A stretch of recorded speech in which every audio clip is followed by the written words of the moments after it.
first, I was scared for you guys. Oh, I was like, this new NCLEX, I don't know what it's going to entail. But with all the information that I'm about to give you, you will find it to be easy. It will be stressless.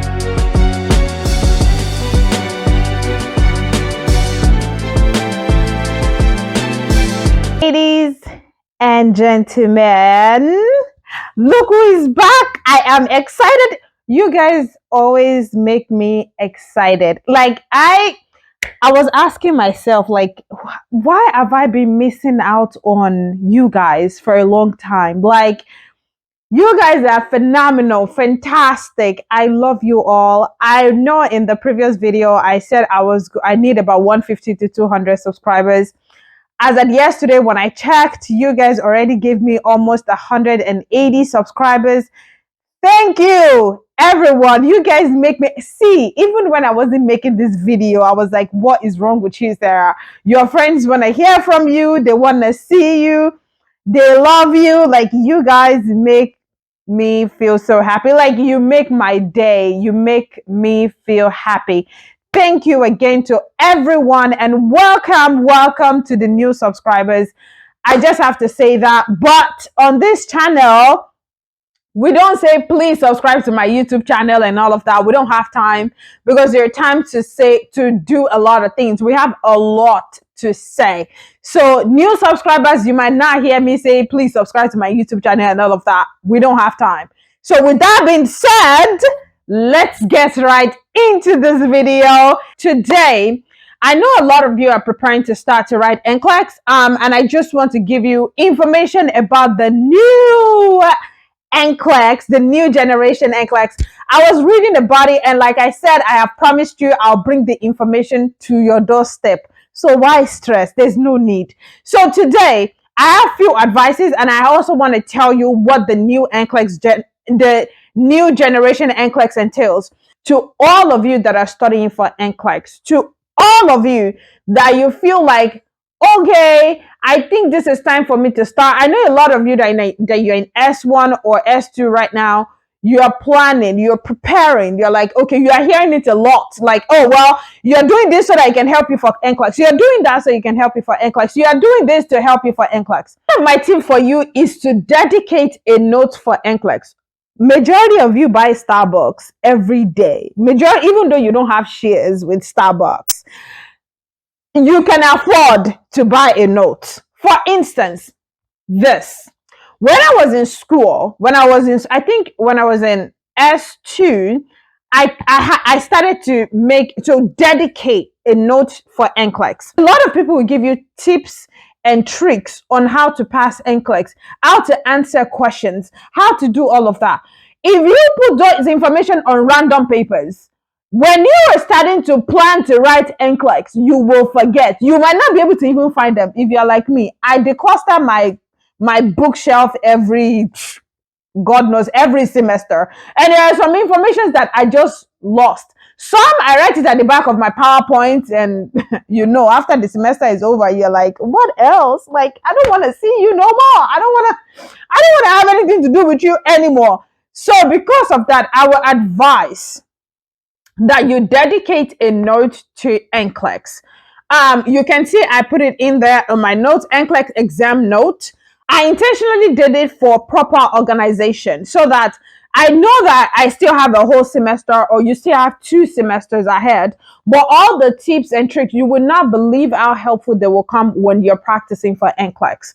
All those things, all those tips that your instructor gave you while you're studying in school, they'll be very helpful, because majority of the time, all what you're doing is just to study for NCLEX. It's just to practice for NCLEX. You're mostly practicing. So this will help you. I think these books are all about 5 for like $3 on Amazon or something. I know you can afford this book. Even if you cannot afford everything, because a lot of you will, after exam that you failed, you come back and say, oh, I need to treat myself, and then you go out to the restaurant and spend almost $200.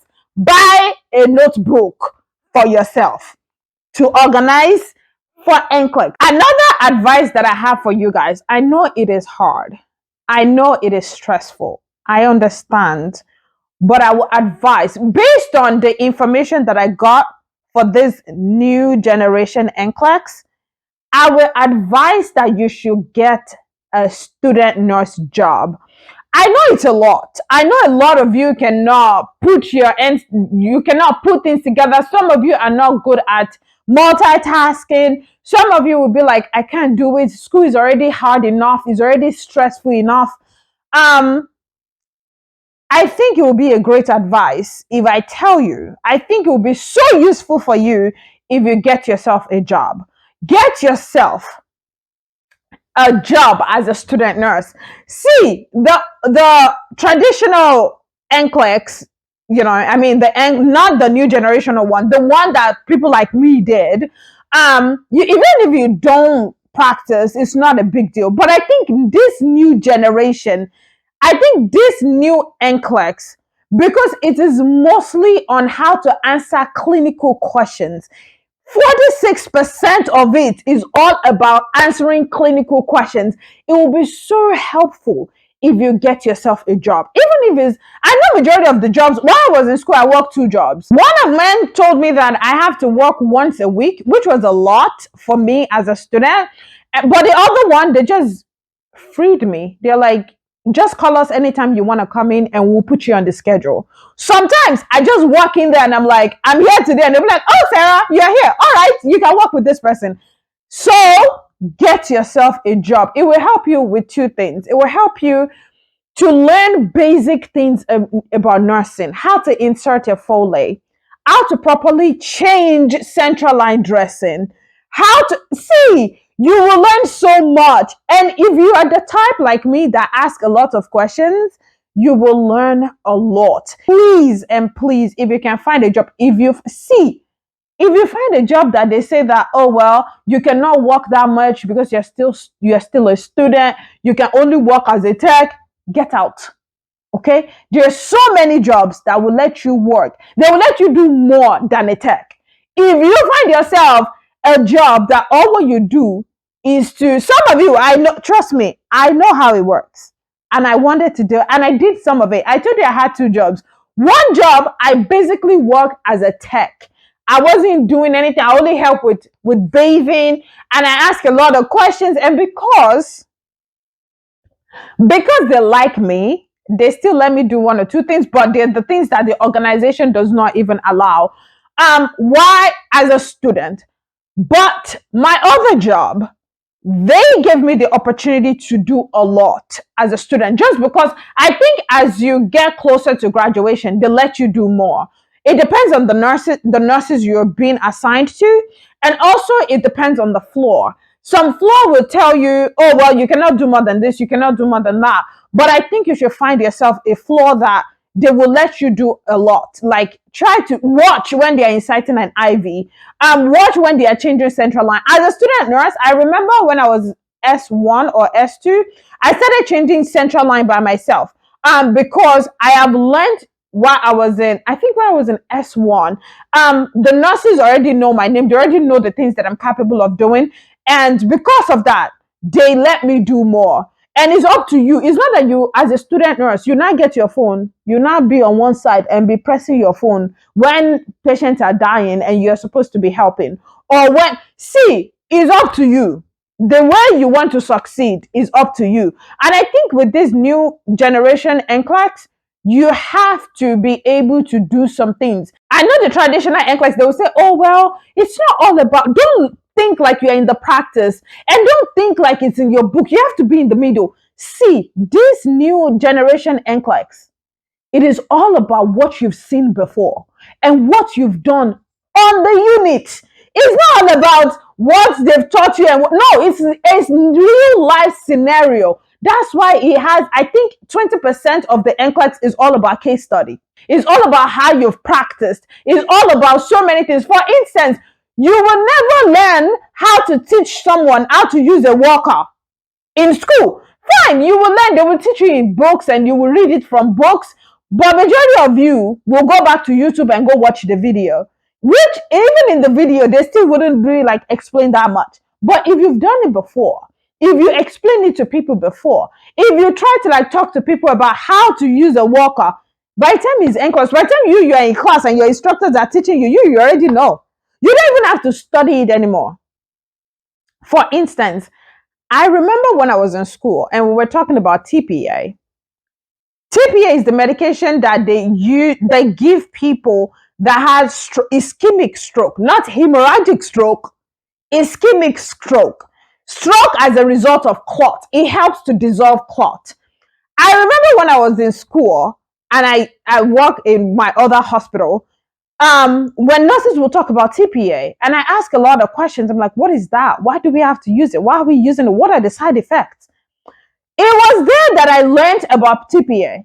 When we started studying TPA in school, I didn't have to study it because I already know. I already know the side effects. And the number one side effect of TPA is bleeding. These things, the way you will learn it on the unit is not the same way you will learn it in the textbook. See, you can read all the chapters in the world about TPA.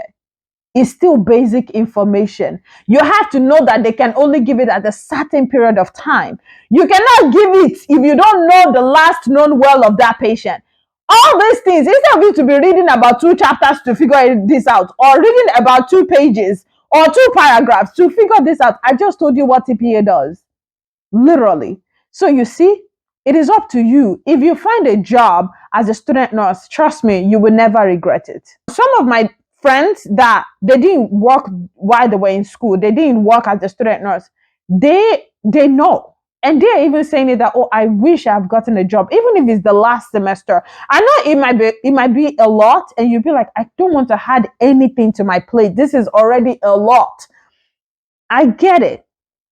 And I understand, and I know that it is a lot.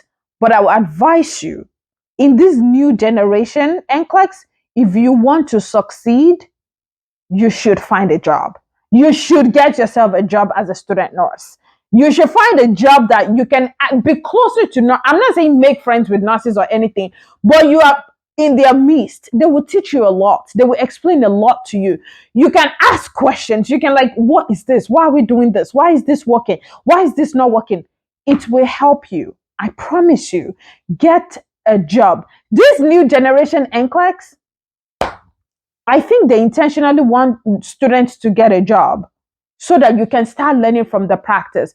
It will also help you to transition well from student nurse to a registered nurse because you already know a lot. You already know how to insert a Foley. You're already trying to perfect on your documentation. You're already doing a lot with the patient. So while you're transitioning from a student nurse or a graduate nurse back to becoming a registered nurse, it will be easy.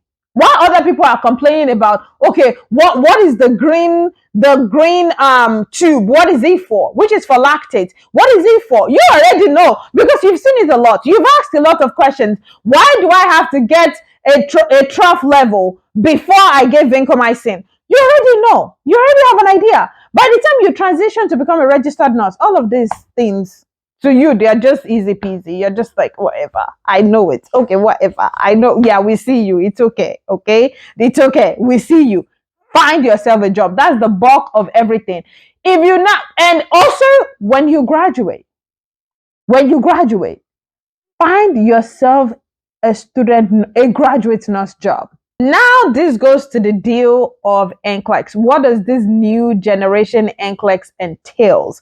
What are the categories and how are they going to determine if I pass or fail? Hey, all of you. When I was reading this, let me start by saying I think this NCLEX, this new generation NCLEX, they really want students to succeed.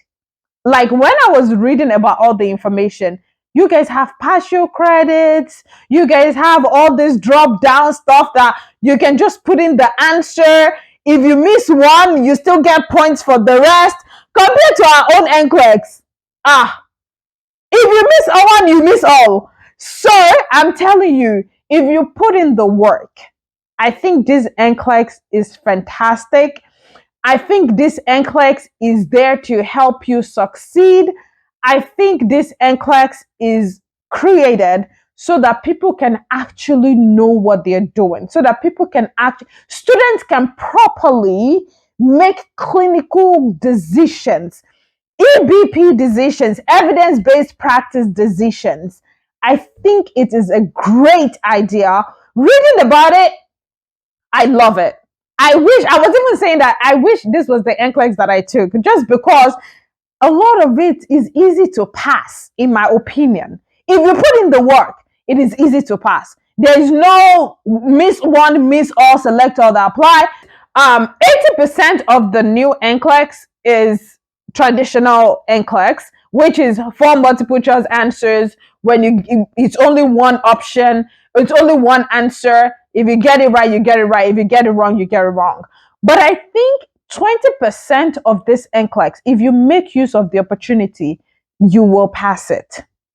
Because 20% of them is just a case study. It's just a scenario. And from the scenario, if you get one wrong, get one right, you'll be fine, because they will give you partial credits. So what else? What excuse do you want to give me? You want to follow my practice questions? You are following my practice questions. You are making use of all my tips and tricks. You cannot tell me you're not going to pass NCLEX. There's no way. Only if you don't put in the work. If you put in the work, this NCLEX is created so that you can succeed, so that you can pass, so that when you even graduate, you can make clinical decisions. With that being said, let me give you the gist about this NCLEX. So this new generation NCLEX is going to start April 1st of 2023, which is this year, literally in 3 months. Hey, so the people that graduate this spring, you guys have the best chance of passing NCLEX. Okay, you have the chance. I think they said it contains about 85 to 150 questions. They don't want to make it the 200 and something questions anymore. It's just 85 to 150 questions. And you have 5 hours to write the exam. You have 5 long hours. Some of you, even now that you're in school, you only have an hour and a half to answer 150 questions. So definitely, you all know that only 5 hours, that's a long time to answer 85 to 150 questions. You can do it. And out of these 85 to 150 questions, the first 85 questions are 15 experimental questions. It doesn't add up to your grade and it doesn't reduce your grade. So basically, you only need to know 70 questions. Okay? And out of the 70 questions, the good news, you have 3 case studies. They determine if you pass or fail the first 75 questions. Because by then, is either you are in the middle, is either you totally fail, or you continue, where they see that, okay, there's a possibility that you might pass. So you see, if you study well, if you understand, why not? You have a high chance of passing, in my opinion. So what are the categories to this new NCLEX? Sorry, I'm good. If you see me look away, I'm just looking just so I can make sure that I get that information right. The first one is clinical judgment. Clinical judgment. Remember I told you that clinical judgment is about 46% of this exam. So you have to know how to make clinical judgment. And what does that mean?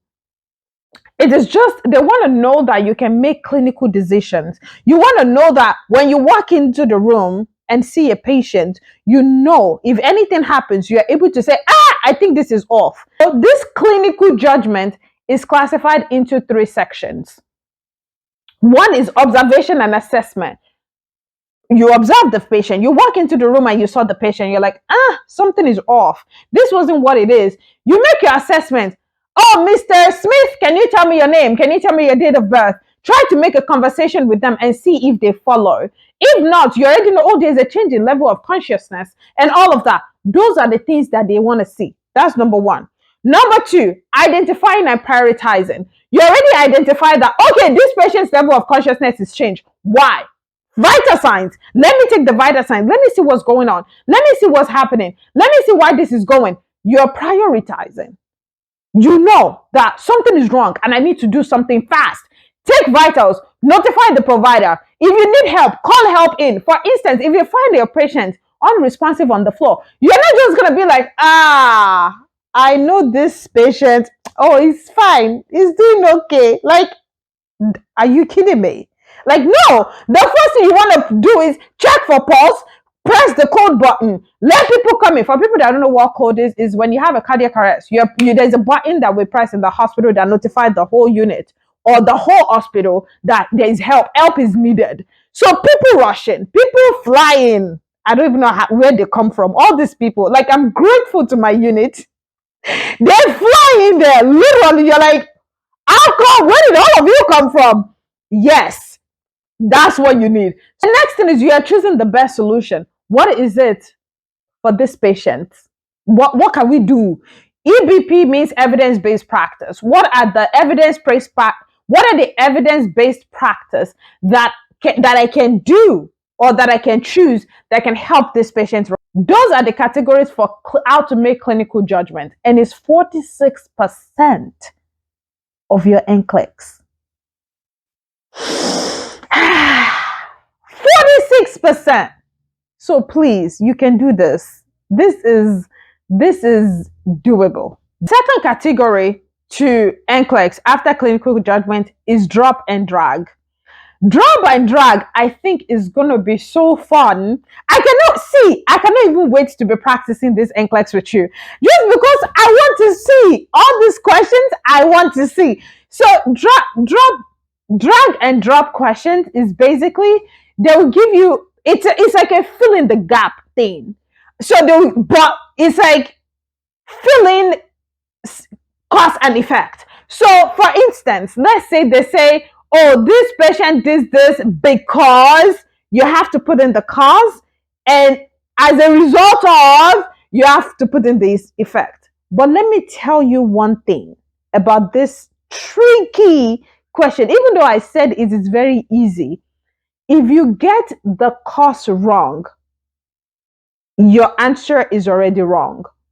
Remember, I told you that in NCLEX, your answers they give you partial credit. This particular one, you get partial credit for it, but if you get the cause wrong, you already get it wrong. Doesn't care if your signs and symptoms are right, if every other thing is right. If the cause, the main reason is wrong, it's already automatically wrong. So you have to pay attention to the question. See, I cannot wait. I'm waiting. I am waiting. I want to see. Like I said, I haven't done anything. I haven't practiced any of these questions. I remember when I took NCLEX, they gave us the option if we wanted to take it or not, and I remember taking it, and I found it fun while I was taking. In fact, it kind of like calmed me down. After I was done with my own NCLEX and struggling with it, it kind of like calmed my brain down, because I'm like, I can't pass, I can't fail this one. They cannot fail me. At least I'll do it. And I remember I enjoyed doing it. Another category to NCLEX is the cause item.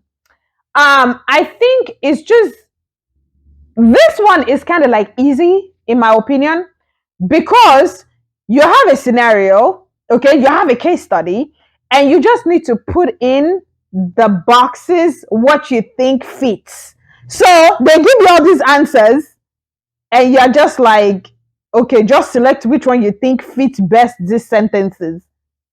So just read and just fit in the answers. See, you see why I said this NCLEX is meant to help you pass. If you put in the work, I'm telling you, you have a high chance of passing this NCLEX, in my opinion. Another category of this NCLEX is the matrix grade. This one is just basically, you have different sections. I think there's a tab with medical history. You have a tab with the nursing note. You have a tab with the vital signs. And you have a tab with the lab values. So you have all these tabs. And I think each of those tabs will give you certain information that will help you answer your question. Of course, all of your options or all of your answers are still scored independently. The last category of this NCLEX is the enhanced odd sport. Enhanced odd sport is just like a select order applied that is inside a table or a text. So it comes as a text or as a table that you just need to fill in the options. The answers are still scored independently. You have a chance, in my opinion. You have a chance. Is it a plus or a minus scoring? And I think one great thing for this NCLEX from the plus or minus scoring is you cannot have a negative answer. So let's say you have 2 right answers and 4 wrong answers. It will not say you have a -2. No, it's still 0. So the worst you can get is still 0. It's not like you have a negative, it's not like you're going to have negative answer. Like, no, it's still 0. So this NCLEX, please and please and please, if you put in the work, you have a high chance of passing. Only if you decide not to pass. I think at this point, it is up to you. If you decide not to pass, it is up to you. If you decide to pass, it is up to you. So, because you have all this partial scoring, you have all these partial answers, partial grades, they give you stuff that if you put in the options, you already passed. What else do you need? So if you put in the work, put in the option, put in the effort, you have a high chance of passing. So I decided to bring this here because I'm going to start the practice very soon. Now that I have a lot of you, and I know that you subscribe because you need it, I think by mid January, I'm going to pay for you all just because they have updated their Q banks. And I see, even me, I'm eager.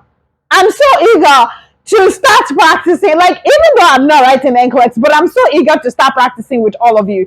Just so you can have all this information. And for the people that are in their last semester, please and please, if you don't have a job, get a job. Find a job. Find a job that you'll be able to practice as much as you can. Find a job that will challenge you.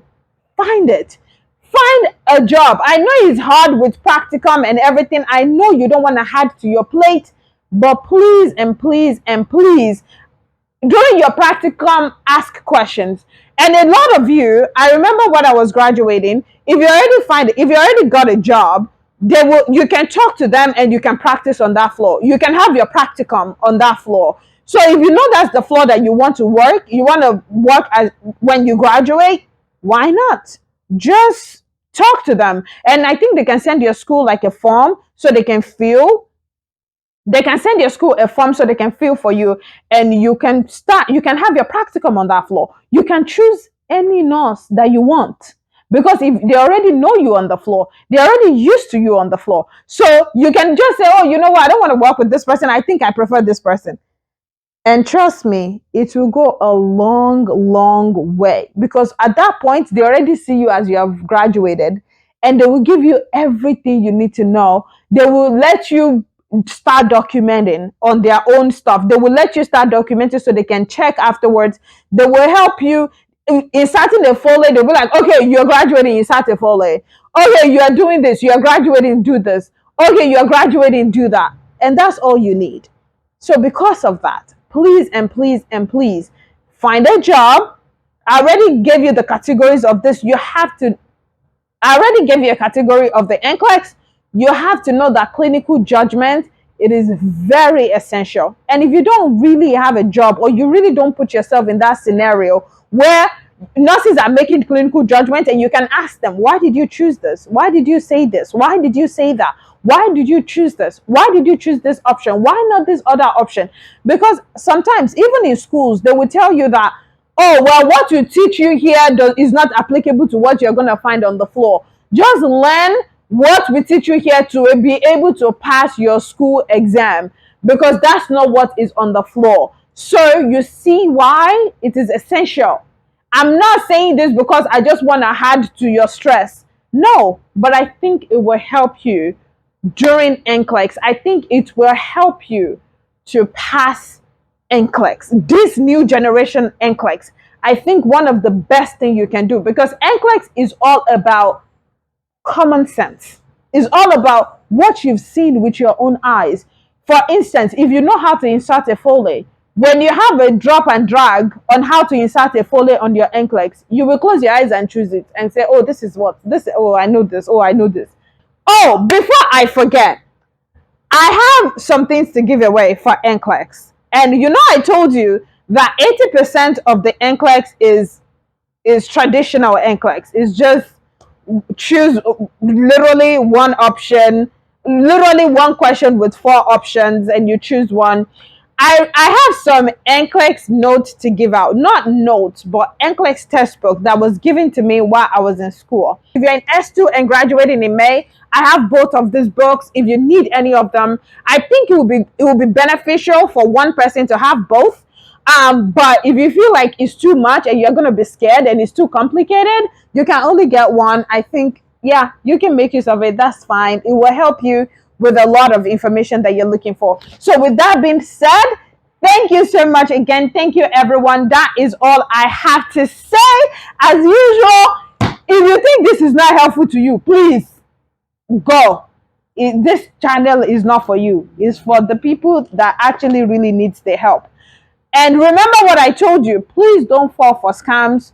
I'm very sure all of you have seen what I was talking about in my other videos where I said some people will come and say, contact Ms.